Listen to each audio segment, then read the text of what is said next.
A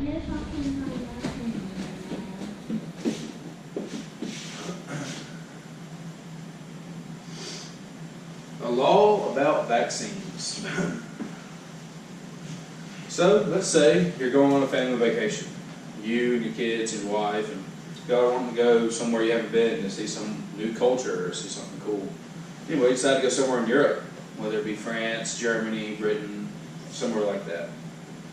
Anyway, you get on your airplane, you ride over there. When you get off, in the airport, you see a bunch of people walking around with, breathing masks on. The little masks that go around their face that make them look funny, and you're like, well, that's kind of weird, but you don't think anything of it.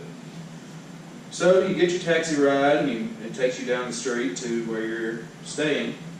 You're walking up the street, and you see a bunch of little kids, and these kids run up and give your kids hugs, and they give you, like a high five, and they give your wife a hug, and they say, thank you for coming to visit.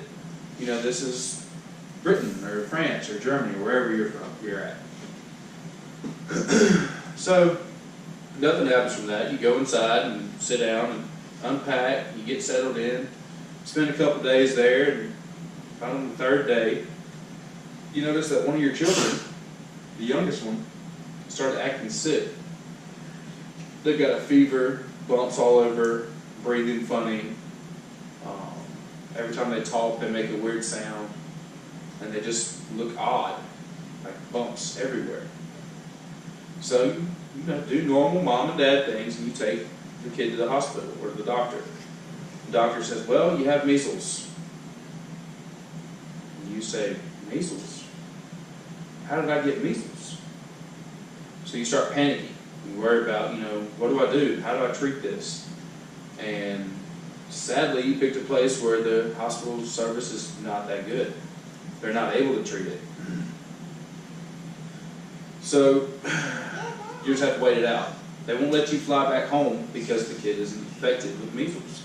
You can't get on an airplane. You're essentially stuck where you are. So this is what measles looks like. It's a rash all over the body. It's very, very, very dangerous. It causes a lot of inflammation, a lot of swelling. Anyway, back to the story. While you're there, the kid starts getting sicker and sicker and sicker and sicker and sicker, and there's nothing you can do about it. You can't help your kid. The only thing you're doing is you're kicking yourself in the butt because your friend, when you were young, told you to not get your kids vaccinated because, vaccines cause autism or vaccines are dangerous to kids. Vaccines have bad ingredients in them. Whatever reason it was, you got persuaded to not give your kid a vaccine. Well, now your child dies. You're able to go home now. So, as a healthcare provider, we're all trained in what is called, mass casualty type stuff. You see somebody sick, you're like, okay, well that's normal sick. Then you see somebody what we call communicable disease, which is a disease that can be spread rapidly through contact, air, whichever. We're trained in how to deal with that and how to bring those people to places where they can get the best care they can. Being trained in all that and dealing with people who are sick all the time gives me a lot of passion when it comes to people not preventing a disease that could claim someone's life. The above story that I mentioned, it's an extreme case, but it is a very real possibility. It can happen to anybody, anytime, anywhere, unless you get vaccinated. The CDC says that today, there's roughly 91.9% of all kids in the world between 19 and 35.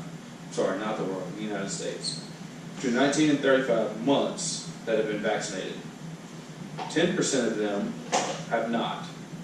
So what that roughly translates to is that 1 in every 10 kids that you've met has not been vaccinated for measles, mumps, rubella, or numerous other types of diseases.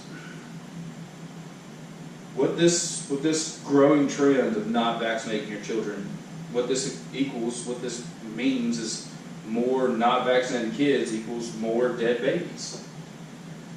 That's a terrible way to put it, but that's the best way that I can get it across.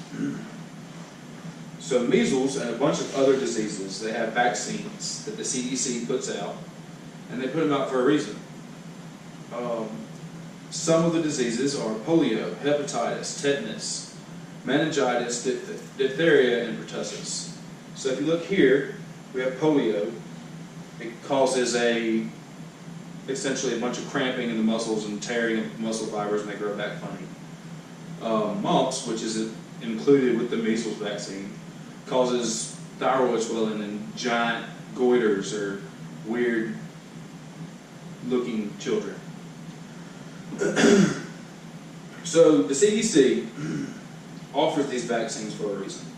I'm not going to get into each and every single virus or disease that they offer a vaccine for. Just know that they have them for a reason. That reason not being to cause autism. The Autism Center says that there is absolutely no scientific proof that there are a relation between vaccinations and autism. There are a bunch of other reasons that people are saying they do not want to get their children vaccinated.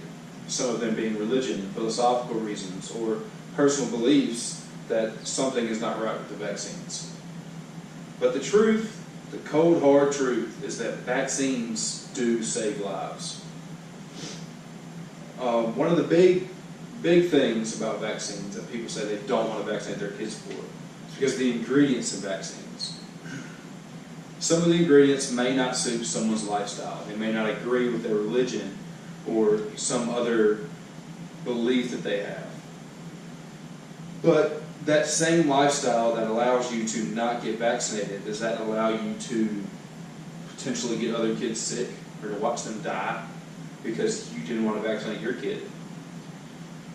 But wait, how can other kids get sick if they have vaccines? But there's a select group of kids who can't get vaccines because they're allergic to a certain ingredient in each vaccine, or there are other medical reasons they can't get it. So the solution for this problem, granted, this would be not ideal, but there is a law. You can maybe propose a law that would seem a good place to start. This law stating, hey, you got a kid, you got to get it vaccinated. Sure, that might infringe on some of our rights that we feel, but it would also help the rest of the population in the world. I feel like it might hurt some feelings saying, this is the law, you have to do it, but is a few hurt feelings worth a kid's life or a bunch of kids' lives? I believe that it is. So with this law, kids would be healthier, they would be more safe, they wouldn't have to worry about going to another country and contracting an illness from some people there who have the illness or have come into contact with it. If there is a law that is passed, if this law does come into play, and it's kind of prompting us to choose between whether we want our kids vaccinated or we don't, I urge and beg you to vote for that law. Send a letter to your representative if you feel the same way that I do. But if not, just remember that children's lives are in our hands. Nobody wants to see a dead baby or to have a dead baby, especially when it comes from preventable disease. Thank you for listening. Please remember to vaccinate your children. Let's see if we can help get a law passed, and maybe we can prevent the needless death of children.